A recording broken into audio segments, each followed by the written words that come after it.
नमस्कार दोस्तों, स्वागत है आप सभी लोगों का। तो आज की इस क्लास के अंदर अपने मिक्स क्वेश्चन करने वाले हैं और क्वेश्चन की लैंग्वेज अगर आप लोग देखेंगे तो हिंदी और इंग्लिश दोनों के अंदर है, तो जिससे इंग्लिश और हिंदी दोनों स्टूडेंट को कोई भी परेशानी नहीं होगी। पहला क्वेश्चन आपको क्या दिया गया, देखिए कि इनमें से आपको बताना है कि कौन सा जो अग्निशामक यंत्र जो होगा वो अग्नि की आग के लिए प्रयुक्त होगा। यानी कि अगर बिजली की आग लगी है तो वहाँ आप लोग किस प्रकार के फायर एक्सटिंग्विशर का इस्तेमाल करेंगे। ऑप्शन आपको दिया गया है ड्राई केमिकल पाउडर यानी कि शुष्क रसायन पाउडर का यूज़ करेंगे, वाटर का यूज़ करेंगे, फोम का यूज़ करेंगे, सोडा एसिड का यूज़ करेंगे। विच of the flowing the fire extinguisher is suitable for the electrical fire. तो अपना आंसर दीजिए क्या रहेगा इस क्वेश्चन का। तो शुष्क पाउडर लेंगे, वाटर लेंगे, फोम लेंगे, एसिड लेंगे। तो यहाँ इस क्वेश्चन का जो राइट आंसर होगा वो रहेगा ड्राई केमिकल पाउडर। और यहाँ से ध्यान रखना, जो कुकिंग ऑयल के अंदर जो आग लगती है उसको छोड़ करके बाकी सभी प्रकार की आग बुझाने के लिए ड्राई केमिकल पाउडर का इस्तेमाल किया जाता है और सबसे ज़्यादा जो यूज होता है वो यही होता है। अगला क्वेश्चन देखिए, विद्युतीय उपकरणों के साथ काम करने में समय आपको चाहिए। यानी कि अगर आप लोग किसी भी इलेक्ट्रिकल इक्विपमेंट या कंपोनेंट के साथ काम करोगे तो वहाँ आपको क्या चाहिए, बहुत तेज़ी से काम करना चाहिए, सभी लिखित प्रक्रियाओं का पालन करना चाहिए, गिले बूट पहनना चाहिए, काम पूरा होने के बारे में सोचना चाहिए। सिंपल क्वेश्चन है, अपने जनरल आईक्यू के बेस पर भी आप लोग इस क्वेश्चन का आंसर दे सकते हो। तो बिल्कुल यहाँ आंसर आ रहा है, यहाँ पर अपना बी आंसर राइट रहेगा। यानी कि 2 नंबर जो इस क्वेश्चन का राइट आंसर होगा कि जितनी भी जो लिखित प्रक्रियाएँ जो होती है और किसी भी मशीन के अंदर या किसी भी मशीन के ऊपर जब काम करते हो या किसी भी प्रयोगशाला या लैब के अंदर जब काम करोगे तो सबसे पहले अपनी सेफ्टी का ही आपको ध्यान रखना चाहिए। तो इस क्वेश्चन का 2 नंबर राइट आंसर होगा। अगला 3 नंबर क्वेश्चन देखिए, आपको ये पूछा गया है electric current pass easily through. यानी कि आसानी से विद्युत धारा आपको बताना है किस में बहेगी, चालक में होगा, कुचालक में होगा, अधातु में होगा या सभी के अंदर होगी। बहुत ही सिंपल और अच्छा क्वेश्चन है। तो बिल्कुल आपको पता है कि जो कंडक्टर जो होंगे वो इस क्वेश्चन का राइट आंसर होगा। कुचालक जो होते हैं वो अधातुएं होती हैं और अधातुओं में केवल एक ही चालक है जो आपको याद रखना है, कार्बन। ठीक है, कार्बन आपको याद रखना है। तो यहाँ इस क्वेश्चन का 1 नंबर राइट आंसर होगा।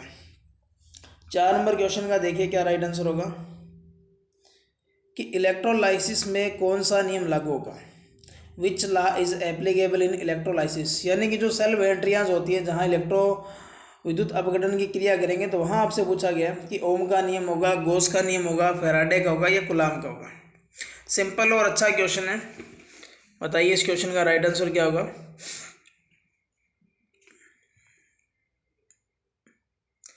तो यहाँ इस क्वेश्चन का बिल्कुल आपका जो राइट आंसर होगा वो फैराडे का नियम होगा। और फैराडे ने यहाँ 2 नियम दिए थे, बैटरियों से संबंधित भी दिए थे, इसके अलावा विद्युत चुंबकीय प्रेरण के भी नियम दिए थे। तो इस क्वेश्चन का राइट आंसर क्या रहेगा, 3 नंबर रहेगा। अगला क्वेश्चन देखिए, एक लेड एसिड सेल में हाइड्रोजन पर मुक्त होती है। हाइड्रोजन आपको बताना है कहाँ मुक्त होगी, ऋणात्मक प्लेट पर होगी, धनात्मक होगी, धनात्मक ऋणात्मक दोनों प्लेट पर होगी या किसी भी प्लेट पर नहीं होगी। देखो ये जो चीज़ आपसे पूछा गया, बैटरी जो चार्ज होती है उस कंडीशन के अंदर आपसे पूछा गया, तो बैटरी के अंदर 2 प्लेटें होगी, एक पॉजिटिव होगी और एक कौन सी होगी, नेगेटिव। पॉजिटिव प्लेट पर जो गैस निकलती है वो ऑक्सीजन होती है और जो नेगेटिव प्लेट पर निकलेगी वो हाइड्रोजन होगी। तो ये लेड एसिड के अंदर याद रखोगे तो यहाँ नेगेटिव प्लेट इस क्वेश्चन का राइट आंसर होगा। अगर ये आपका वोल्टेज सेल होता तो इसका आंसर होता पॉजिटिव प्लेट। तो ये थोड़ा सा ध्यान रखेंगे। तो इस क्वेश्चन का A नंबर जो होगा वो राइट आंसर होगा। अगला आपको बताना है कि लेड एसिड में कौन सा सक्रिय पदार्थ होता है, कौन सा मटेरियल आप लोग यूज़ करेंगे, वहाँ पर कौन सा एक्टिव मटेरियल यूज़ करेंगे।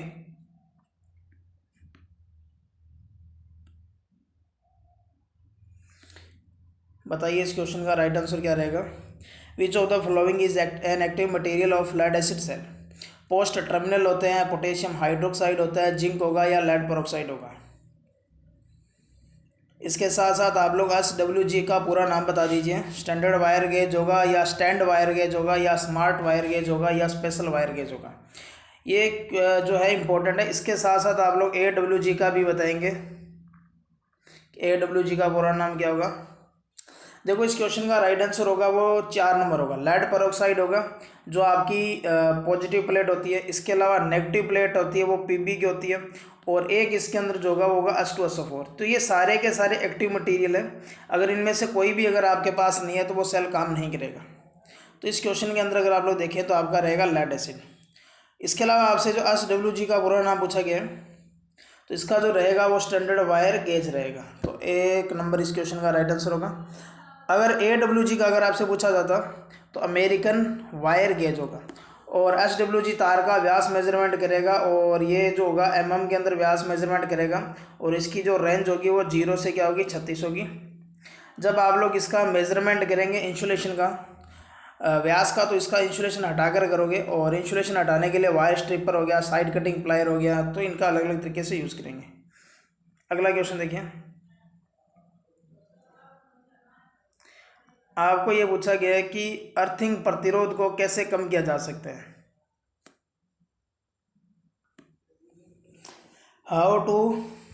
How can earthing resistance we reduce. पानी डालकर कर सकते हो, अर्थिंग प्लेटों का क्षेत्रफल घटा कर सकते हो, कई अर्थिंग के श्रेणीक्रम संयोजन में कर सकते हो, यानी कि अर्थिंग इलेक्ट्रोड जो होंगे उनको श्रेणी में जोड़ करके कर सकते हो, या उनको कम गहराई में स्थापित करके।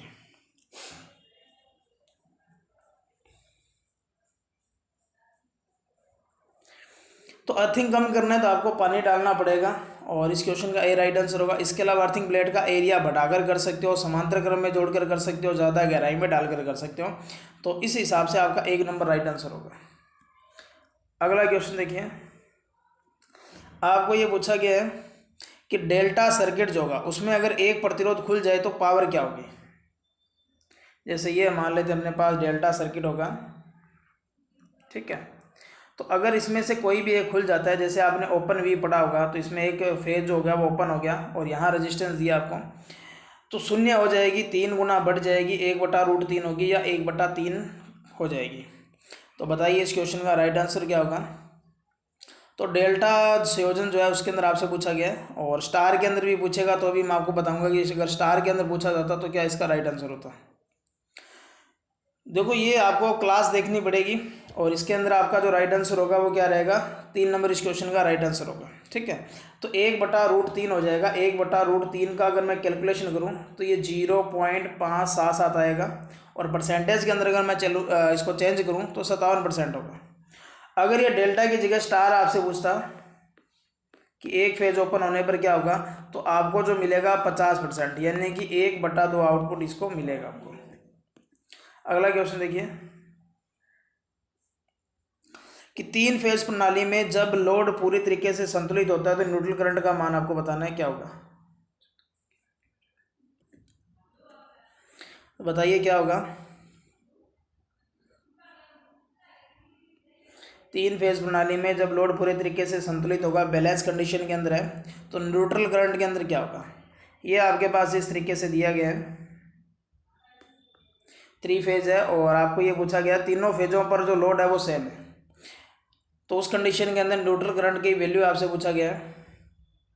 तो शून्य होगी, अधिकतम का 1/3 होगी, या अधिकतम का 2/3 होगी, या मैक्सिमम होगी। तो इस क्वेश्चन का जो राइट आंसर होगा वो क्या रहेगा अपना, 0 रहेगा। तो एक नंबर इस क्वेश्चन का राइट आंसर होगा। अगला क्वेश्चन देखिए, विद्युत वायरिंग के संदर्भ में पीवीसी का अर्थ बताइए। यानी कि इलेक्ट्रिकल वायरिंग के संबंध में आपको बताना है। जैसे आपने कई बार पढ़ा होगा, अगर आप लोग जहाँ पीवीसी का यूज़ करोगे, पीवीसी अगर आप लोग पढ़ते हो तो इसका फुल फॉर्म अलग अलग क्षेत्रों में अलग अलग तरीके से बनेगा। तो यहाँ आपको वायरिंग के संदर्भ में आपसे पूछा गया है पीवीसी का नाम क्या होगा। बिल्कुल सबको पता है इस क्वेश्चन का राइट आंसर क्या होगा। तो पहला आपका जो राइट आंसर होगा कि पॉलीविनाइल क्लोराइड इस क्वेश्चन का राइट आंसर होगा, मतलब 1 नंबर आपका राइट आंसर होगा। अगला क्वेश्चन देखिए, अगले क्वेश्चन में आपको दे रखा है कि गतिज रूप से प्रेरित ईएमएफ का सिद्धांत किस में इस्तेमाल करेंगे। ट्रांसफार्मर में होगा, चौक में होगा, जनरेटर में होगा, या थर्मोकपल में होगा। यानी कि गतिज रूप से प्रेरित ईएमएफ है उसका सिद्धांत आप लोग कहाँ यूज़ करेंगे।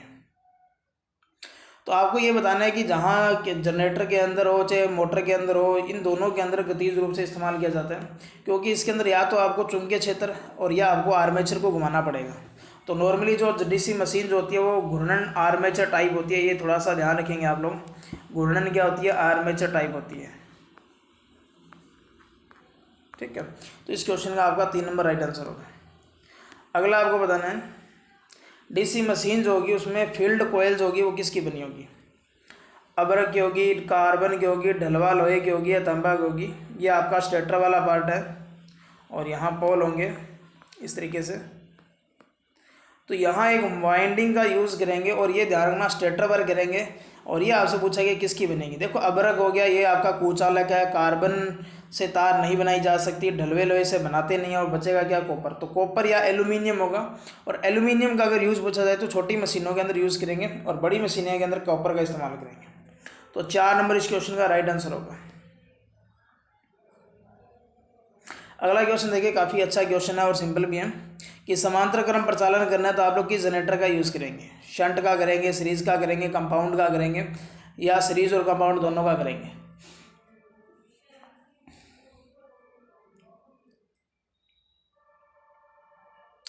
तो बिल्कुल आंसर जो होगा शंट होगा, क्योंकि शंट के अंदर आपको पता है कि जो लोड बढ़े घटे तो उस पर जो टर्मिनल वोल्टेज होगी वो चेंज नहीं होती, और जनरेटरों को समांतर क्रम में प्रचालित करना है तो इनके प्लस माइनस एक तरफ होना चाहिए और टर्मिनल वोल्टेज भी क्या होनी चाहिए? सेम। तो ये अपने चेंज नहीं करते, और ये जो होगा ये आपको पता है कि ये लोड के अकॉर्डिंग चेंज होती है बाकी जनरेटरों में, और शंट जनरेटर हो गया या लेवल कंपाउंड हो गया उसमें कम चेंज होती है। तो यहाँ आप लोग जो करेंगे शंट करेंगे। अगला देखिए, जब डीसी शंट मोटर पर लोड बढ़ाया जाता है तो उसकी गति क्या होगी? मतलब जब when the load increase on DC shunt motor what is the speed. तो स्पीड अनुपातिक रूप से बढ़ेगी, स्थिर रहेगी, थोड़ी सी बढ़ जाएगी या थोड़ी सी घट जाएगी? तो बताते रहिए।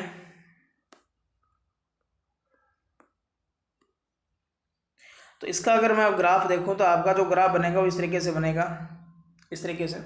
इसका मतलब क्या होगा कि हाई लोड जब होगा तो ये थोड़ी सी क्या होगी? डाउन आएगी, मतलब थोड़ी सी क्या होगी? घट जाएगी। तो 4 नंबर आपका जो आंसर होगा वो राइट रहेगा यहाँ से। अगला बताइए, इलेक्ट्रिक लोकोमोटिव में निम्न में से किस मोटर का उपयोग किया जाता है? मतलब जो ट्रैक्शन कारेज हो गए या रेलगाड़ियाँ जो होगी वहाँ किस मोटर का यूज़ करेंगे? सीरीज का करेंगे, डीसी शंट का करेंगे, डीसी संचयी कंपाउंड मोटर का यूज़ करेंगे, या सेपरेटली एक्साइटेड मोटर का यूज़ करेंगे?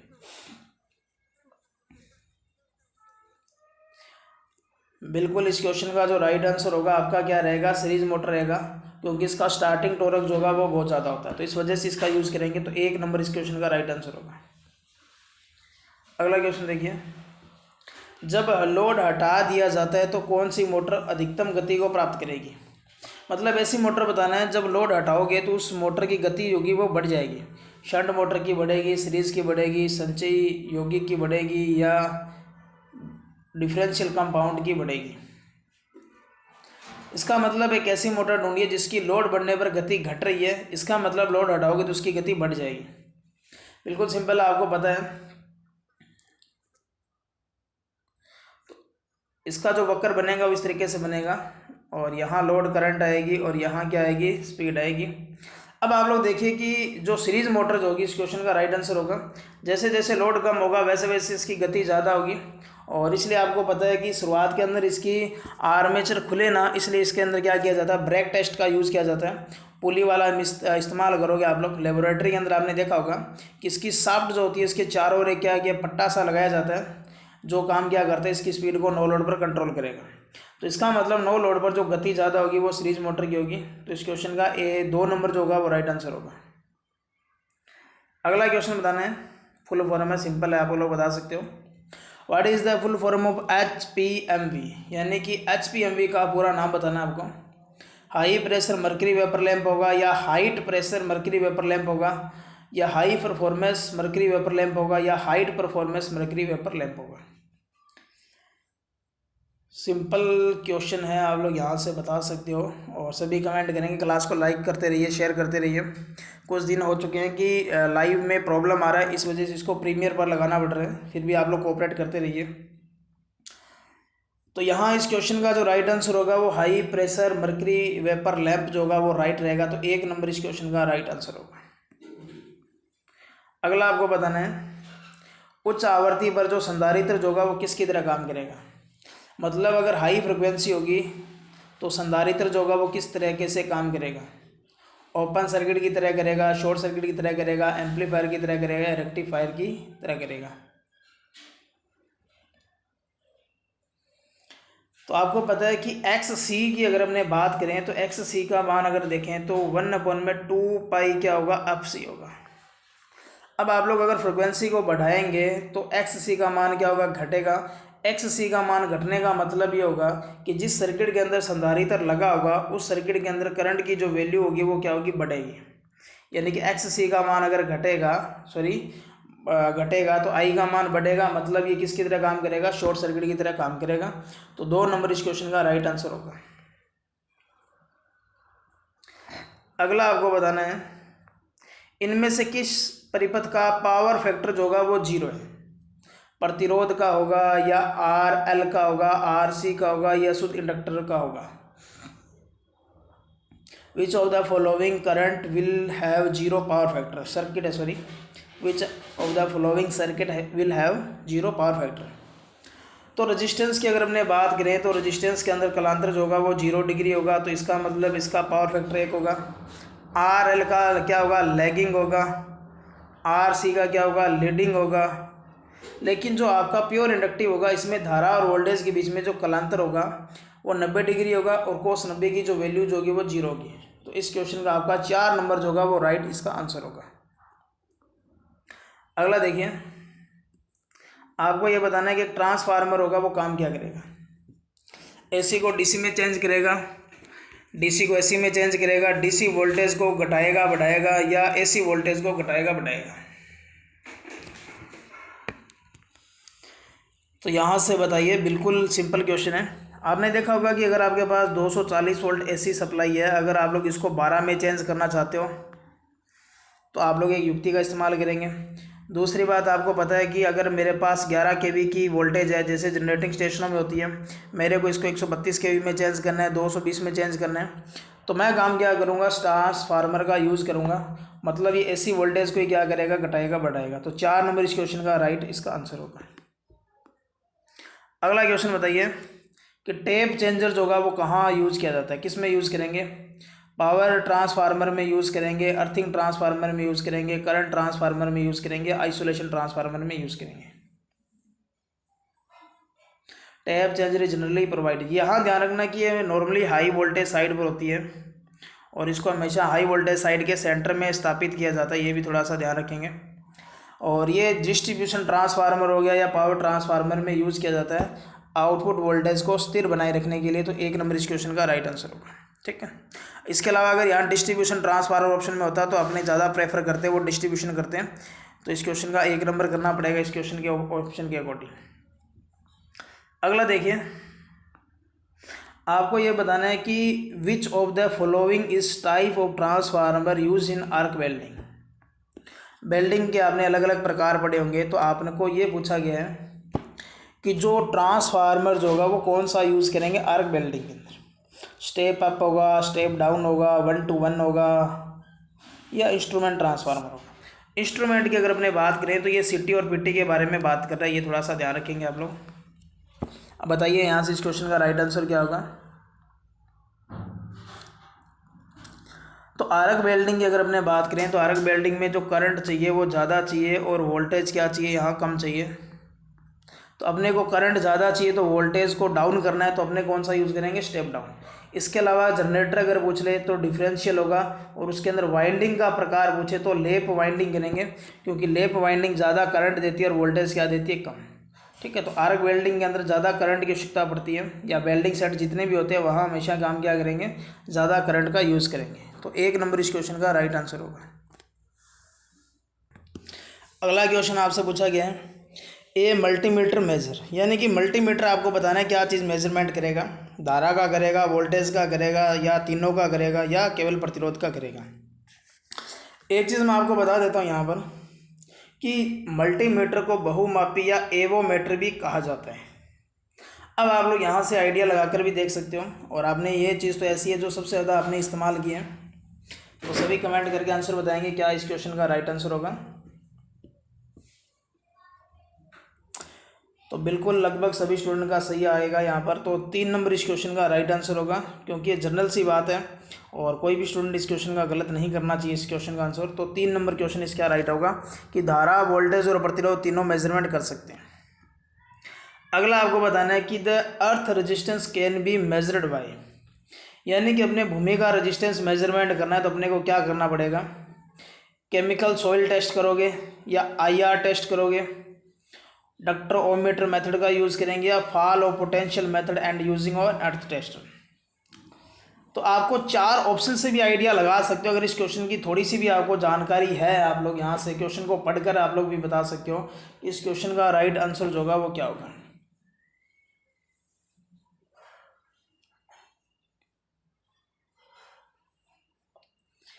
तो बिल्कुल आंसर जो होगा वो रहेगा 4 नंबर। और अर्थ टेस्टर के ध्यान रखना, अंदर जो मीटर यूज़ करेंगे वो मूविंग कोयल होगा। जनरेटर की अगर अपने बात करें तो परमानेंट मैग्नेट डीसी जनरेटर का यूज़ करेंगे, जिसको मैग्नेटो टाइप जनरेटर कहेंगे।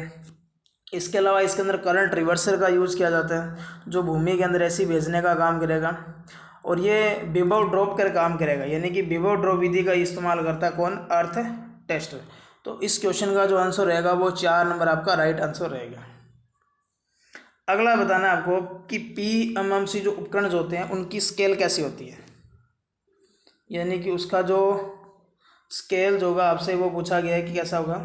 यूनिफॉर्म होगा, नॉन यूनिफॉर्म होगा, क्रैम्प्ड एंड लोअर एंड, मतलब निचले सिरों पर क्रैम्प्ड होगा, या क्रैम्प्ड क्राउड ऑन मिडल, ठीक है, क्राउड इन मिडल।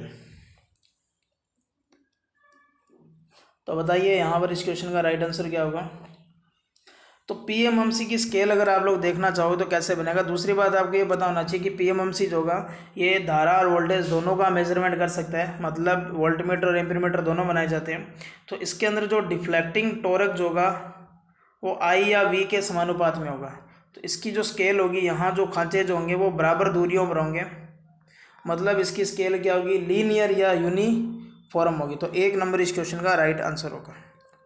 क्लास को लाइक करते रहिए, शेयर करते रहिए, ये 2-3 चीज़ें आपका काम की है या काम आपको करना पड़ेगा, तो ये आप लोग करते रहिए। अगला क्वेश्चन देखिए, इनमें से कौन सा ट्रांसफार्मर का भाग है? आपको बताना है ट्रांसफार्मर का कौन सा पार्ट है। बुशिंग है, कम्यूटेटर है, टेको गेज है या रेसिप्रेटर है। रेसिप्रेटर का मतलब होता है स्वाशक। बुशिंग आपको पता ही है, कम्यूटेटर आपको पता है मशीन, डीसी मशीन के अंदर यूज़ किया जाता है। टेको गेज गति का मेजरमेंट करेगा यहाँ पर। तो ट्रांसफार्मर का पार्ट आपको बताना है यहाँ पर। तो इस क्वेश्चन का जो राइट आंसर होगा वो होगा बुशिंग। बुशिंग आपने देखा होगा इस तरीके से यूज़ करते हैं अपने, ठीक है। और पिन टाइप बुशिंग होती है इसके अंदर इस तरीके से, अगर आप लोग देखेंगे।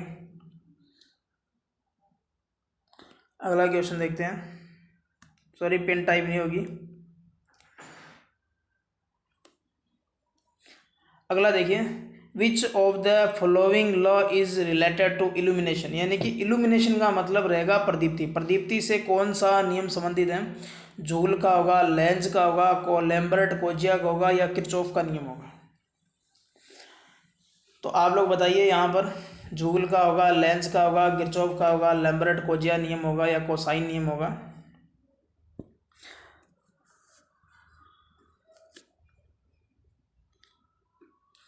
इस क्वेश्चन का जो राइट आंसर होगा वो होगा लैम्बर्ट कोजिया नियम।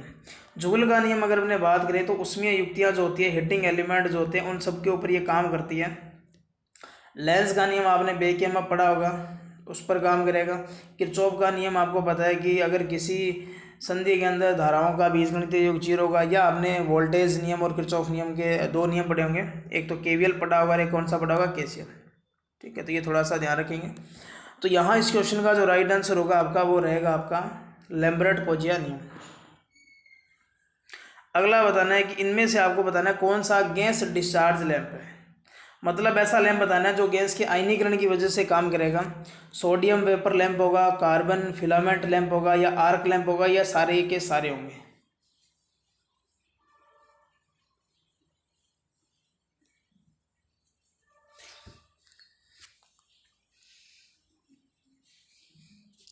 देखो कार्बन फिलामेंट लैंप नहीं होता, न आर्क फिलामेंट लैंप या आर्क लैंप होगा। तो इस क्वेश्चन का जो राइट आंसर होगा वो क्या रहेगा, सोडियम वेपर लैंप होगा। तो सोडियम वेपर लैंप जिन लोगों ने किया उन सबका बिल्कुल करेक्ट आंसर रहेगा। अगला क्वेश्चन देखिए, अगला क्वेश्चन आपको दिया गया है कि क्रिस्टल डायोड में क्या होगा, कि क्रिस्टल डायोड जो होगा उसमें एक पीएन जंक्शन होगा, 2 पीएन जंक्शन होगा, 3 पीएन जंक्शन होगा या 4 पीएन जंक्शन होगा। तो क्रिस्टल डायोड के अंदर आपको बताना है कि उसके अंदर पीएन जंक्शन जो होगी वो कितनी होगी, 1 होगी, 2 होगी, 3 होगी या 4 होगी। तो इस क्वेश्चन का अगर हमने बात करें तो राइट आंसर जो होगा वो पीएन जंक्शन कितनी होगी डायोड के अंदर, क्रिस्टल डायोड हो जाए, ठीक है।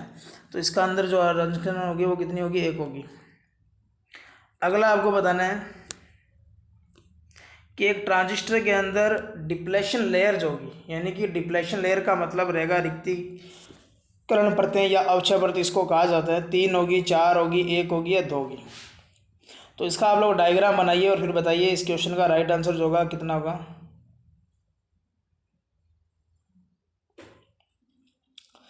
तो आप लोग अगर डायग्राम बनाकर देखेंगे इसके अंदर,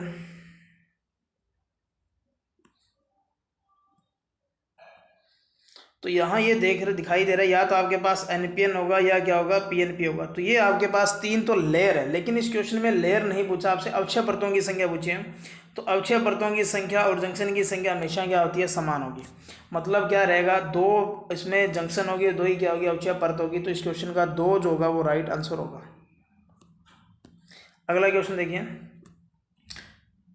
फिल्टर के बिना अगर एक रेक्टिफायर सर्किट होगा तो उसका आउटपुट कैसा होगा। अगर आपने किसी भी रेक्टिफायर के आगे फ़िल्टर अगर नहीं लगाया तो उसका आउटपुट आपको बताना है कैसा रहेगा। 50 हर्ट्ज एसी देगा या स्मूथ डीसी देगा या पल्सेटिंग डीसी देगा या 60 हर्ट्ज की एसी देगा।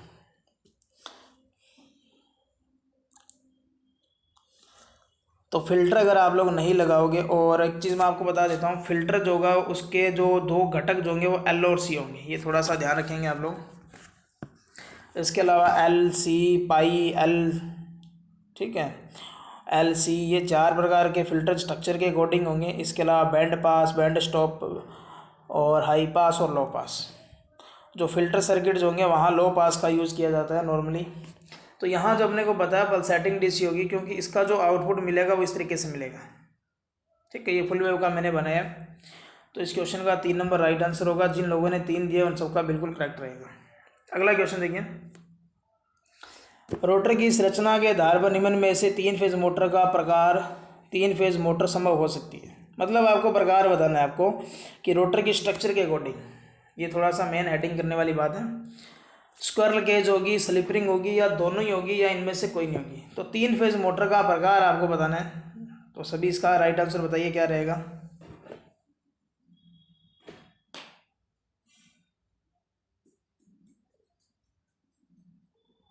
बिल्कुल आंसर आ रहा है यहाँ पर, और आप लोग करते रहिए आंसर। तो इसका जो आंसर रहेगा वो 3 नंबर रहेगा। आपको पता है कि स्लिपरिंग और स्क्वायरल केज दोनों 3 फेज इंडक्शन मोटर के टाइप है। अगला देखिए, इनमें से कौन सा 3 फेज प्रेरण मोटर के बारे में सत्य है। सत्य बताना आपको कि it is made of single solid material, यानी कि एक दृढ़ सामग्री से बना होगा। इट हैज़ सेलियंट पोल, इसमें सेलियंट पोल का यूज़ करेंगे। Terminal are taken out through commutator, यानी कि टर्मिनल को कम्यूटेटर के से निकालेंगे। Winding are install in slot, ठीक है। तो वाइंडिंग जो होगी वो खांचों में होगी। तो बताइए इस क्वेश्चन का राइट आंसर क्या होगा।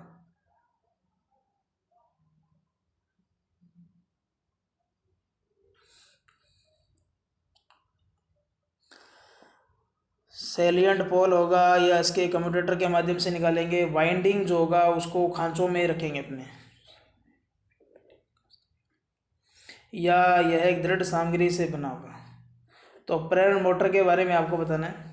देखो मैं आपको यहाँ से बताता हूँ, अगर ये क्वेश्चन अगर मोटर के अकॉर्डिंग अगर आपसे पूछ रहे हैं, ठीक है, तो यहाँ से मैं आपको बता देता हूँ कि अगर ये केवल रोटर के बारे में आपसे पूछ रहा है तो आपका जो आंसर होगा वो केवल 1 नंबर होगा, ठीक है। कि ये केवल एक प्रकार की सामग्री से बना होगा। कैसे बना होगा कि आपके पास इस तरीके से रोटर के खांचे होंगे, मतलब जो तिरछी छड़ें होंगी, और यहाँ आप लोग काम क्या करेंगे, जो एंड रिंग यूज़ करेंगे वो जो मटेरियल होगा वो अगर कॉपर का है तो अंदर वाली छड़ें भी कॉपर की होगी, अगर ये एल्यूमिनियम का है तो अंदर वाली छड़ें की भी क्या होगी, एल्यूमिनियम। तो 1 नंबर इस क्वेश्चन का आपका राइट आंसर होगा। अगला बताना है कि मोटर जो होगी इसकी एक सिंक्रोनस गति होगी और दूसरा रोटर गति होगी, इन दोनों का अंतर आपको बताना है क्या रहेगा।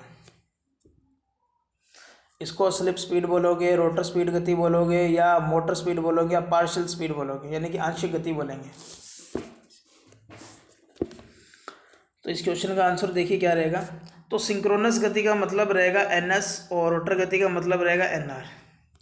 इन दोनों का अगर अंतर मैं निकालूँ, मान लेते हैं 1500 है ये, और ये मान लेते हैं 1440 है, तो आपका जो अंतर आएगा, आंसर आएगा वो 60 RPM आएगा। तो इसको क्या बोलेंगे, स्लिप स्पीड कहा जाता है, या इसको अक्षीय स्लिप कहा जाता है। इसके अलावा इसको भिन्न में निकालेंगे तो फ्रैक्शनल स्लिप, और या परसेंटेज में निकालेंगे तो प्रतिशत स्लिप बोलेंगे इसको। तो यहाँ 1 नंबर इस क्वेश्चन का राइट आंसर होगा। अगला देखिए क्या क्वेश्चन दिया गया, what is the full form of DO starter. तो ये क्वेश्चन अब की बार आपके DMRC की जो परीक्षा थी उसके अंदर इलेक्ट्रॉनिक मैकेनिक के अंदर आपसे पूछा गया था। तो बताइए, बिल्कुल सिंपल क्वेश्चन है। डायरेक्ट ऑनलाइन स्टार्टर होगा या डाइवर्ट होगा, ऑनलाइन स्टार्टर होगा, डायरेक्ट ऑफलाइन होगा या डायरेक्ट ऑन स्टार्टर होगा।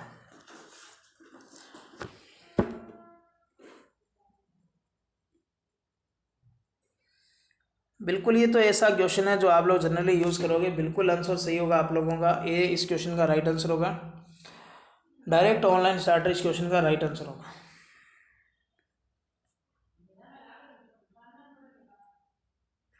अगला आपसे क्वेश्चन जो पूछा गया है कि DLO स्टार्टर में आपको बताना है इनमें से कौन सी रिले जुड़ी होती है। रीड टाइप होगी, इम्पल्स टाइप होगी, या थर्मल ओवरलोड रिले होगी, या लैचिंग रिले होगी।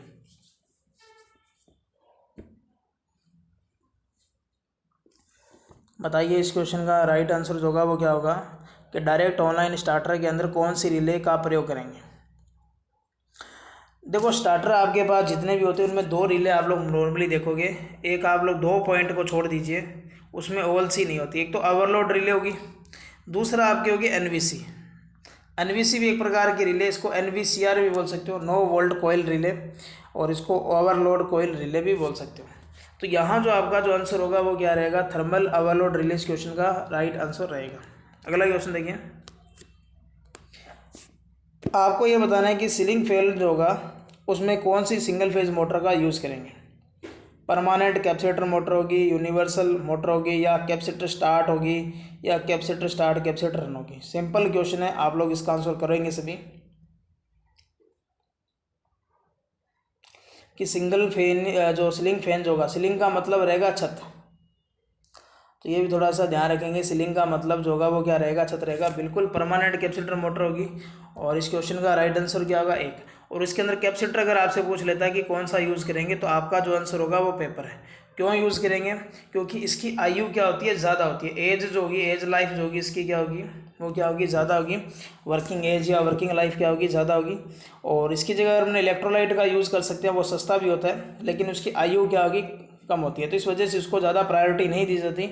स्टार्टिंग के अंदर इसको प्रायोरिटी ज़्यादा दी जाती है, क्योंकि उसको सर्किट में थोड़ी देर ही रहना होता है। तो जिन स्टूडेंट ने इस क्वेश्चन का ए दिया उन सबका बिल्कुल करेक्ट रहेगा। अगला क्वेश्चन देखिए, अल्टरनेटर आपको बताने इनमें से कौन से सिद्धांत पर काम करेगा। फैराडे के विद्युत चुंबकीय प्रेरण पर करेगा, ओम के नियम पर करेगा, एम्पियर के नियम पर करेगा, या लेंस के नियम पर काम करेगा। तो इसके अलावा अल्टरनेटर की जगह आपको अगर सिंगल फेज मोटर भी दे देता तो उसका आंसर भी, अब जो आपका आंसर होगा वो सेम होगा। तो ये कई लोगों का डाउट था पिछले कुछ दिनों से, बहुत मेरे पास ऐसे मैसेज आए कि सर इस क्वेश्चन का राइट आंसर बताइए क्या रहेगा।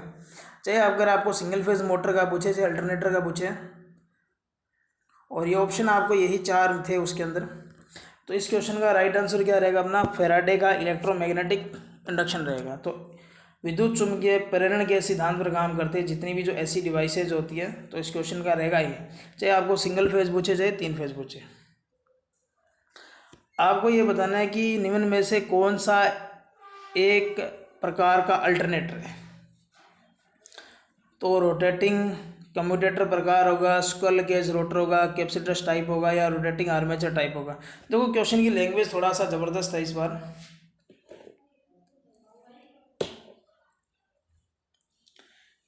तो 40 नंबर क्वेश्चन का आंसर बताइए। अल्टरनेटर का एक प्रकार है, तो आपको पता है कि अल्टरनेटर में या तो आर्मेचर घूमेगा या फील्ड घूमेगा, तो रोटेटिंग आर्मेचर टाइप इस क्वेश्चन का राइट आंसर होगा। अगला क्वेश्चन देखिए, 50 क्वेश्चन करेंगे आज अपने। एक अल्टरनेटर में आर्मेचर कॉइल में उत्पन्न होने वाली प्रत्यावर्ती धारा को बाहरी सर्किट में की सहायता से लेंगे। आप लोग बताइए किसकी सहायता से, अगर आपको एसी लेनी है तो आप लोग किसकी सहायता से लेंगे।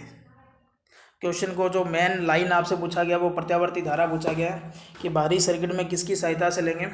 तो स्लिप रिंग की सहायता से लेंगे, डैम्पर वाइंडिंग होगा, बेरिंग होगा या पल्स ट्रांसफार्मर होगा।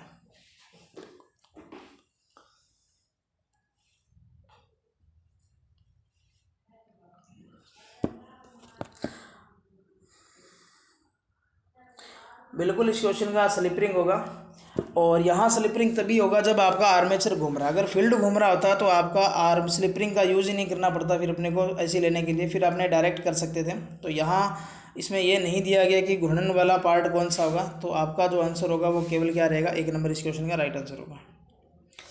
अगला क्वेश्चन देखिए, which of the following relation is true for a star connection alternator. एक स्टार कनेक्शन अल्टरनेटर के लिए कौन सा संबंध सही होगा। ये तो आपने स्टार डेल्टा जो 3 फेज जैसी थ्योरी के अंदर पढ़ रखा है वही आपको यहाँ यूज़ करना है। लाइन वोल्टेज होगी वो √3 इंटू फेज वोल्टेज होगी। लाइन वोल्टेज और फेज वोल्टेज दोनों बराबर होगी।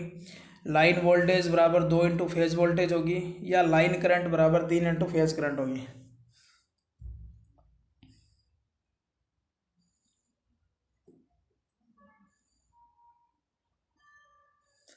बिल्कुल आंसर 1 नंबर इस क्वेश्चन का राइट आंसर होगा, क्योंकि लाइन जो वोल्टेज होती है स्टार कनेक्शन के अंदर वो फेज वोल्टेज का कितना होगा, √3 गुना होगा। अगर ये डेल्टा होता फिर आपका 2 नंबर इसका राइट आंसर होता।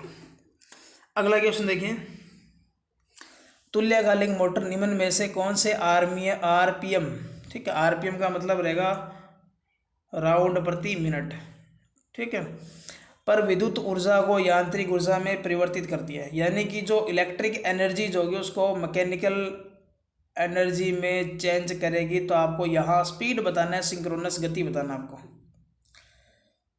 तो NS बराबर 120 F/P होगा, या NS बराबर 120 P/F होगा, NS बराबर 1200 F/P होगा, या NS बराबर 1200 P/F होगा।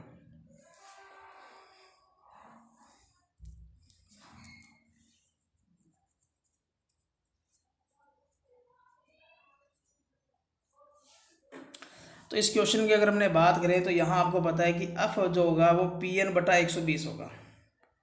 अपने को काम क्या करना है, इस n का ही वैल्यू निकालना है। तो n की वैल्यू निकालने के लिए जो 120 होगा इस f के साथ में मल्टीप्लाई होगा, मतलब आपका 1 नंबर ही क्या होगा, राइट आंसर होगा। अगला क्वेश्चन देखिए, बहुत ही सिंपल क्वेश्चन है कि एक सिंक्रोनस मोटर में निरंतर वोल्टेज और भार के साथ, मतलब आर्मेचर करंट आपसे पूछा गया है, ठीक है, a synchronous motor with constant voltage and load, ठीक है, the variation of armature current with excitation current. मतलब आपके से क्या पूछा गया है कि जो आर्मेचर धारा और फील्ड धारा के बीच में जो संबंध प्रदर्शित करेगा वो क्या होगा, वी वक्र होगा, टेकोमीटर होगा, या इन्वर्ट वी वक्र होगा, या स्लिप कैरेक्टरिस्टिक होगा।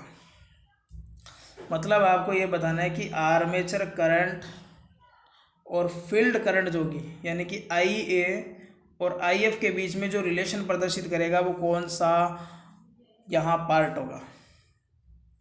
अच्छा बढ़िया क्वेश्चन है ये, बताइए इस क्वेश्चन का राइट आंसर क्या होगा।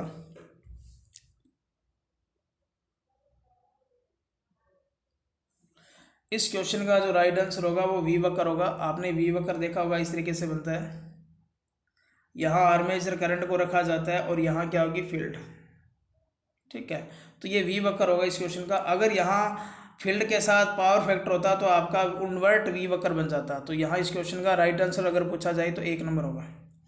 आपसे पूछा गया इनमें से कौन सा कुचालक है, यानी कि इंसुलेटिंग सामग्री आपको बताना है कौन सा होगा। अब्रक, टिन, शीशा, पारा, ये तो बिल्कुल बच्चों वाला क्वेश्चन है, आप लोग सभी कर सकते हो। माइका होगा, टिन होगा, लेड होगा, या मरकरी होगा। आपने जो कम्यूटेटर पढ़ा होगा कि कम्यूटेटर जो होंगे उसके खंड जो होंगे वो तांबे के होंगे, जो कि कंडक्टर है, चालक है। उसके बीच में एक विद्युत रोधी पदार्थ का यूज़ करेंगे, वो कौन सा होगा? अभ्रक। इसके अलावा जो हीटिंग एलिमेंट आता था पहले, जो प्रेस के अंदर होता था, उसके अंदर भी किसका यूज़ किया जाता था? अभ्रक का। ठीक है। इसके अलावा कैपेसिटर की अगर अपने बात करें तो कैपेसिटर के अंदर दो प्लेट जो होगी उसके बीच में जो डाइलेक्ट्रिक मीडियम होगा वो भी कौन सा होगा? अभ्रक होगा। तो यहाँ आपका 1 नंबर जो होगा वो राइट इसका आंसर होगा। 5 क्वेश्चन और करेंगे।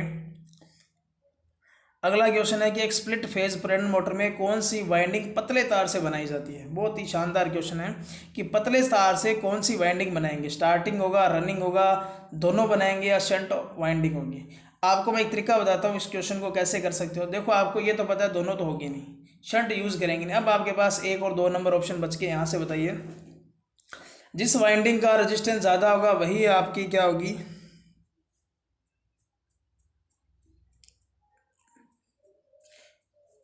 बताइए इस क्वेश्चन का राइट आंसर क्या होगा? स्टार्टिंग होगा, रनिंग होगा, कौन सा होगा? अगला क्वेश्चन जस्ट उल्टा है। सिंगल फेज मोटर में कम मोटाई तार का वाइंडिंग कौन सा होगा? यानी कि जिसकी मोटाई कम होगी उसका मतलब वो पतला होगा।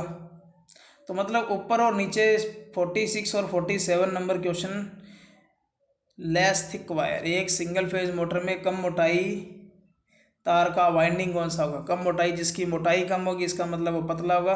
तो 46 और 47 दोनों नंबर क्वेश्चन का सेम आंसर रहेगा। तो यहाँ से अगर अपने बात करें तो रनिंग वाइंडिंग जो कि आपका राइट आंसर होगा, क्योंकि रनिंग वाइंडिंग अगर अपने बात करें तो ये जो खांचे जो होते हैं जैसे घरों में पंखे में देखा होगा, तो अंदर क्या होगी? रनिंग होगी, और बाहर जो यूज़ करेंगे ये अपनी स्टार्टिंग वाइंडिंग होगी, और ये कौन सी होगी? रनिंग। और रनिंग वाइंडिंग का प्रतिरोध कम होगा, प्रेरितता ज़्यादा होगा, और स्टार्टिंग का इसका उल्टा होगा। ठीक है। इसके अलावा मैं बता देता हूँ जो स्टार्टिंग वाइंडिंग जो होगी, ठीक है, इसके टर्मिनलों को Z1 और Z2 से रिप्रेजेंट करेंगे, और रनिंग वाइंडिंग को क्या करेंगे? U1 और U2 से। ये U है, ध्यान रखना, V नहीं है। अगला क्वेश्चन देखिए 48 नंबर।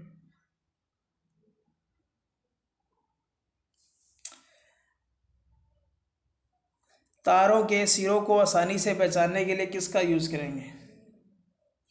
तारों के सिरों को पहचानना है आपको कि ये तार किसका है, तो आप लोग बताइए किसका यूज़ करेंगे? फेरुल का यूज़ करेंगे, क्रिम्पिंग टूल का यूज़ करेंगे, और रेसवे का यूज़ करेंगे, या स्लीव का यूज़ करेंगे? इसके अलावा आप लोग 49 नंबर क्वेश्चन भी साथ साथ देख लीजिए। कंट्रोल पैनल वायरिंग में आस्तीन का कार्य क्या? आस्तीन का मतलब स्लीव होगा यहाँ पर। तो दोनों क्वेश्चनों के आंसर बताइए क्या रहेगा?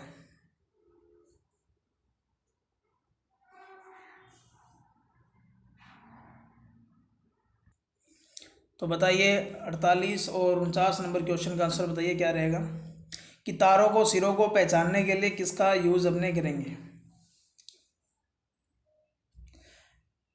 तो यहाँ वायर फेरुल का यूज़ करेंगे, और ये वायर के ऊपर आगे लगाए जाते हैं जिससे उसका अपने को ये पता चल जाए कि तार जो होगा वो किसका होगा। ठीक है, ये अलग अलग कलर के अंदर अपने लगा सकते हैं। अगला क्वेश्चन था कि जो कंट्रोल वायरिंग जो होती है उसके अंदर अपने काम क्या करते हैं? स्लीव का यूज़ करेंगे, स्लीव का यूज़ करेंगे अपने। बताइए इसके अंदर जो स्लीव होगी वो काम क्या करेगी?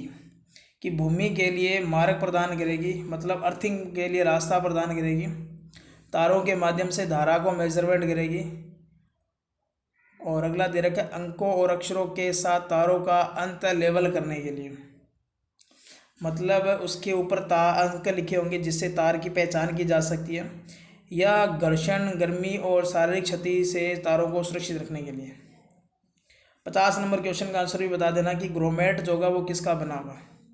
तो ये आज हमने 50 क्वेश्चन करेंगे। क्लास कैसी लगी जरूर आप लोग शेयर करके जाइए और कमेंट करके जाएंगे सभी।